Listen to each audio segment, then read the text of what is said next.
नमस्कार, मैं हूं नीलू। तो 11 तारीख यानी 11 फरवरी का वो दिन जो ईरान और अमेरिका के बीच एक निर्णायक दिन माना जा रहा है। और ये निर्णायक दिन क्यों माना जा रहा है, दो बातें इसमें निकलकर सामने आ रही है। एक तो बेंजामिन नेतन्याहू अमेरिका पहुंच रहे हैं, डोनाल्ड ट्रंप से उनकी मुलाकात होगी। ईरान को लेकर क्या किया जाए, क्या करना है, किस तरह से प्रेशर बनाने की कोशिश नेतन्याहू की तरफ से होगी, ये 11 तारीख इस लिहाज से भी इंपॉर्टेंट है। साथ ही अगर इस्लामिक इनकलाब की बात की जाए जो ईरान में हुआ था और उसके बाद पूरी सत्ता और पूरी रिजीम वहां पर बदल गई थी, उसके बाद खामनेई साहब वहां पर आए और उसके बाद से अब तक वो ईरान पे शासन कर रहे हैं, यानी सुप्रीम कमांड है वहां के। उसकी एनिवर्सरी है और इसको लेकर कहा यह जा रहा है कि ईरान की सड़कों पर कल जितने अली खामनेई साहब के अलावा उनके जितने भी सलाहकार हैं, बड़े टॉप लीडर्स, बॉसेस हैं, वो सब दिखाई देंगे। और यहां से एक संदेश देने की कोशिश ईरान की तरफ से होगी कि उनके साथ जनता है और वो अब और इजराइल अमेरिका को बर्दाश्त नहीं करेंगे। कल टीवी पर खुद खामनेई साहब आकर कहते हैं कि देखिए, ये हमारे लिए एक बहुत बड़ा दिन है, इस्लामिक इनकलाब का वो दिन जिसे याद किया जाएगा और सभी सड़कों पर उतरेंगे। अली खामनेई साहब की बात की जाए तो किस तरह से उनके फॉलोवर है पूरी दुनिया में। और बहुत सारे दर्शक भी हमें कमेंट करते रहते हैं कि देखिए, शिया और सुन्नी वो अलग बातें हैं, हम सब अली खामनेई को मानते हैं, उनको फॉलो करते हैं। और कल जब ईरान की सड़कों पर यानी 11 फरवरी का वो दिन दो चीजों के लिहाज से बहुत महत्वपूर्ण होने वाला है, यानी कि एक तरफ मुलाकात इजराइल और अमेरिका की, और दूसरी तरफ ये जो दिन है जिसको ईरान एक विक्ट्री के तौर पर मनाता है, उस दिन पर देखना होगा कि कौन कौन सामने आता है और किस तरह से वो ये देखने की कोशिश करेंगे कि ईरान की जनता कितना उनके साथ है। क्योंकि पीछे हमने देखा था किस तरह से जो वहां पर प्रदर्शन हुए थे और कहा यह जा रहा था कि जो रिजीम है पुराने, उसको अपदस्थ करने की कोशिश है, अली खामनेई साहब को हटाने की कोशिश है। इसको भी भांपने की कोशिश यहां पर अली खामनेई और उनके सहयोगी और सलाहकार करेंगे कि क्या मूड है जनता का। जो स्टैंड उन्होंने अमेरिका और इजराइल के लिए लिया है, क्या उस मूड को मानने को और उसको सपोर्ट करने को लेकर ईरान की जनता तैयार है। क्योंकि ईरान की असेंबली में हमने देखा कि लगातार यही कहा जा रहा है कि अब और देर करने की जरूरत नहीं है, इजराइल और अमेरिका पर हमला ईरान खुद करे और हम उनके साथ खड़े हैं। लेकिन ईरान कूटनीतिक बातों का भी ख्याल रख रहा है, साथ ही साथ सैन्य तैयारी भी अपनी पूरी तरीके से मुस्तैद कर रहा है। अब बात पहले मुलाकात की करते हैं जो 11 फरवरी को होने वाली है, यानी कि ट्रंप और नेतन्याहू की।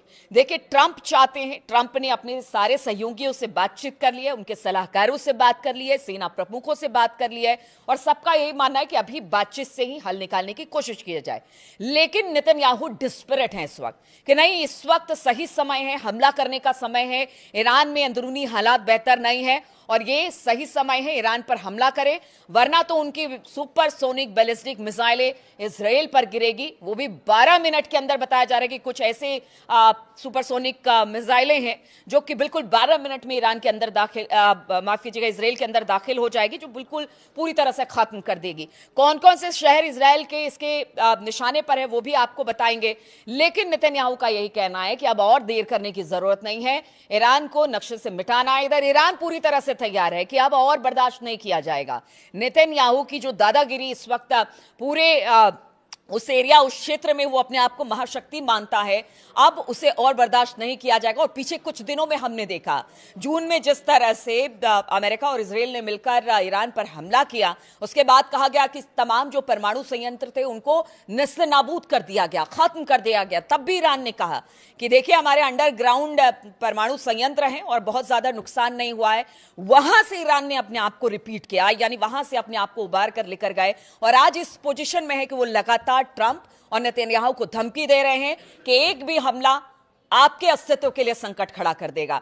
तो अब आपको कुछ बातें बताते हैं। 11 फरवरी का जो दिन है ये इसलिए इंपॉर्टेंट है कि फैसला होगा कि युद्ध होगा या फिर शांति होगी, बातचीत होगा या फिर सब कुछ यहीं पर खत्म होगा और उसके बाद बातचीत का दौर आगे बढ़ेगा, या फिर यहां से नेतन्याहू दबाव बनाने में ट्रंप पर एक तरह से सफल हो जाते हैं और फिर ईरान पर कोई बड़ा हमला दिखाई देगा और ईरान भी इसके लिए तैयार है। बताया जा रहा है कि जो उसकी तमाम मिसाइलें हैं इस वक्त तैनात कर दी गई है अंडरग्राउंड सिटी में।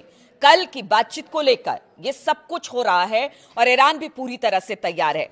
अब देखिए, बताया जा रहा है कि जो अमेरिका के कुछ जहाज है, जो वॉरशिप है, उसमें हमने देखा था कि अब्राहम लिंकन तो पहले ही पहुंच चुका है, यमन की खाड़ी के आसपास इस वक्त है। बताया जा रहा है कि यूएसएस फोर्ड बहुत जल्द पहुंचने वाला है और यूएसएस जॉर्ज बुश की तैनाती भी बहुत जल्द इसके आसपास कर दी जाएगी। यानी अमेरिका अपनी तरफ से पूरी तैयारी कर रहा है। भले वो बातचीत की बात करता है, सैंक्शन की बात करता है, प्रोवोक करता है ईरान को, उस पर सैंक्शंस लगाता है, लेकिन फिर भी वो अभी भी संयम बनाए रखे हुए है। उसका कहना है कि बातचीत से ही इस मामले का हल निकाला जाए।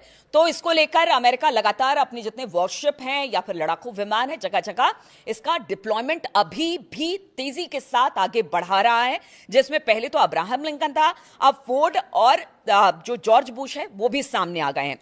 खबर यह मिल रही है कि साइप्रस, जॉर्डन, कतर, सऊदी अरब, तुर्कमेनिस्तान और पुर्तगाल, स्पेन और जर्मनी में भी अब धीरे धीरे, यानी कि सिर्फ अरब देशों की बात नहीं की जाए जहां पर अमेरिकी युद्धपोत हो या फिर लड़ाकू विमान हो, इनके बहुत तेजी के साथ डिप्लॉयमेंट बढ़ाए जा रहे हैं। बल्कि अब तो जर्मनी, स्पेन, पुर्तगाल, यानी वो सब जगह पर जहां से हमला किया जा सकता है, यानी ईरान को घेरा जा सकता है, उन सब जगहों पर इस वक्त यूएस आर्मी धीरे धीरे अपने डिप्लॉयमेंट्स बढ़ा रही है। अब इस बीच एक खबर यह भी आई कि जैसे अगर अमेरिका कोई मूवमेंट करता है, वैसे ईरान भी उसको जवाब देने के लिए तुरंत तैयार रहता है। इसलिए कहा जा रहा है कि तुर्कमेनिस्तान के पास जैसे ही अमेरिकन डिप्लॉयमेंट्स देखने को मिला है, वैसे मैं लेबनान के कोला एरिया में हूं और आप देख सकते हैं कितनी तबाही हुई है। यहाँ मिसाइल भी दागी गई है, लॉन्च किया गया है ईरान की तरफ से। यानी ये बताने की कोशिश की गई है कि देखिए, आप जहां भी डिप्लॉयमेंट कर रहे हैं उन सब पर हमारी नजर है और हम हर उस जगह पर जहां के आपके डिप्लॉयमेंट्स हैं या जहां पर आपके जंगी जहाज खड़े हैं या लड़ाकू विमान है, हम हर उन जगहों पर जवाब देने को तैयार हैं। और ये पीछे हमने देखा भी था कि किस तरह से चीन की सैटेलाइट ईरान के लिए काम कर रही है। एक एक जगह के बारे में बारीकी से जानकारी ईरान को दे रही है और उसके बाद ईरान भी इसे लेकर सक्रिय हो रहा है। इसलिए कहा जा रहा है कि तुर्कमेनिस्तान में भी जिस तरह से अमेरिका की डिप्लॉयमेंट शुरू हुई, उसके बाद वहां से भी एक मिसाइल लॉन्च कर दिया गया ईरान की तरफ से। यानी सिर्फ ये बताने की कोशिश की गई है कि सिर्फ आप ही तैयारी नहीं कर सकते, हम भी तैयारी कर सकते हैं। अब दूसरी बात आपको बताते हैं कि देखिए, जो कल बात होगी ट्रंप और नेतन्याहू की, वो 4 बातों पर मतलब एक करीब 4 बातों का खाका है जिसको वो दबाव बनाने की कोशिश ट्रंप पर करेंगे। पहला तो बैलिस्टिक मिसाइल, जो उनकी हाइपरसोनिक बैलिस्टिक मिसाइल है, उनका प्रोडक्शन बंद कर दिया जाए। इस पर खासा जोर नेतन्याहू का रहने वाला है, कल भी मैंने आपको बताया था। इसके अलावा नेतन्याहू का ये कहना है कि देखिए, उनके जो तमाम शहर हैं इस वक्त ईरान के मिसाइलों के रेंज में है। उसमें से वो बताते हैं कि जैसे हाइफा है, तेल अवीव है, एस्कलॉन है, डिमोना है, जो उनका परमाणु संयंत्र है, वो भी उनके मिसाइलों के निशाने पर है। तो भाई, ये हम नहीं रह सकते कि उनकी एक मिसाइल आई और हमारे देश के किसी बड़े शहर को तबाह करके चली गई। इस पर भी बातचीत होगी। साथ ही ये कहा जा रहा है कि देखिए, जो कतर, ओमान, सऊदी अरब, कुवैत, जो अरब देश हैं, तुर्की को छोड़कर ये जो अरब देश है, अब वो भी धीरे धीरे ईरान के पक्ष में आ रहे हैं, जो कि ये सही नहीं है अमेरिका और इजराइल के लिए। इसका भी उनको खतरा है। और साथ ही साथ ये बताया जा रहा है कि देखिए, कोशिश यही करेंगे नेतन्याहू कि यही सही समय है, अगर अभी नहीं तो कभी नहीं। ऐसा नेतन्याहू का मानना है कि यह सबसे सटीक समय है जब आंतरिक हालातों से ईरान जूझ रहा है, अंदरूनी तौर पर वो कमजोर हुआ है, तो इस वक्त हमला करना ठीक रहेगा। इस तरह के दबाव बनाने की कोशिश ट्रंप पर, लेकिन आप जानते हैं ट्रंप मूडी है, उनके मन में जो आएगा वो करेंगे, जो उन्होंने डिसीजन लिया होगा वही करेंगे। इसलिए लोग 11 तारीख का इंतजार कर रहे हैं कि इस बातचीत के बाद क्या निकलकर सामने आता है। लेकिन डर इस बात का है कि जो बिगड़ैल आपके बच्चे हैं, इजराइल को बिगाड़ के अमेरिका ने रखा है, क्या वो ऐसा भी हो सकता है कि अमेरिका के मना करने के बाद भी इजराइल हमला कर दे ईरान पर? इस बात का भी डर है लोगों को, और इसीलिए ईरान ने अपनी जितनी सुपरसोनिक मिसाइलें हैं अंडरग्राउंड सिटी में तैनात कर दी है कि किसी भी हालात से निपटने के लिए वो पूरी तरह से तैयार है। अब यही कहा जा रहा है ईरान की तरफ की, ईरान की बात की जाए तो देखिए अली खामनेई साहब ने पहले ही कह दिया, उनके आर्मी चीफ जो है उन्होंने पहले कर दिया है, खास तौर पर अब्दुल रहीम जो मुसाफी हैं, जो उनके चीफ ऑफ स्टाफ हैं, उन्होंने एक बयान दिया कि देखिए ऐसा है कि इस बार हमला एयरफोर्स से होगा। मैंने कल भी इसका जिक्र किया था कि आखिर क्या वजह है कि बार बार ईरान एयरफोर्स की बात कर रहा है।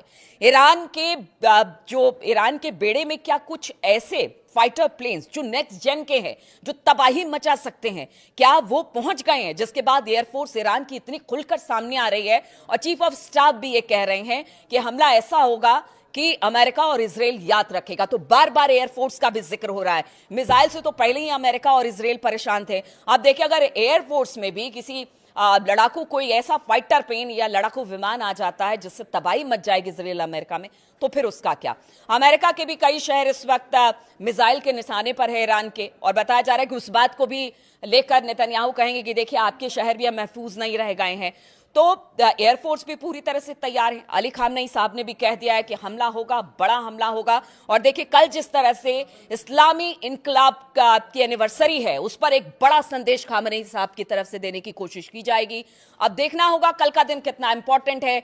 अमेरिका और इजराइल की बैठक होती है, वहां से क्या निकल कर आता है, इधर ईरान की जमीन से क्या बात निकल कर सामने आती है, ईरान किस तरह से तैयार होगा, और इस तनातनी और टेंशन भरे हिसाब किताब के बीच क्या होने वाला है किसी को कुछ नहीं बताया। सब कयास लगा रहे हैं, युद्ध होगा युद्ध होगा युद्ध होगा पिछले काफी दिनों से, लेकिन इस बार ट्रंप बड़े मतलब सतर्क हैं और बड़े फूक फूक के कदम ले रहे हैं। और ईरान भी ये नहीं चाहता कि पहले वो हमला करे।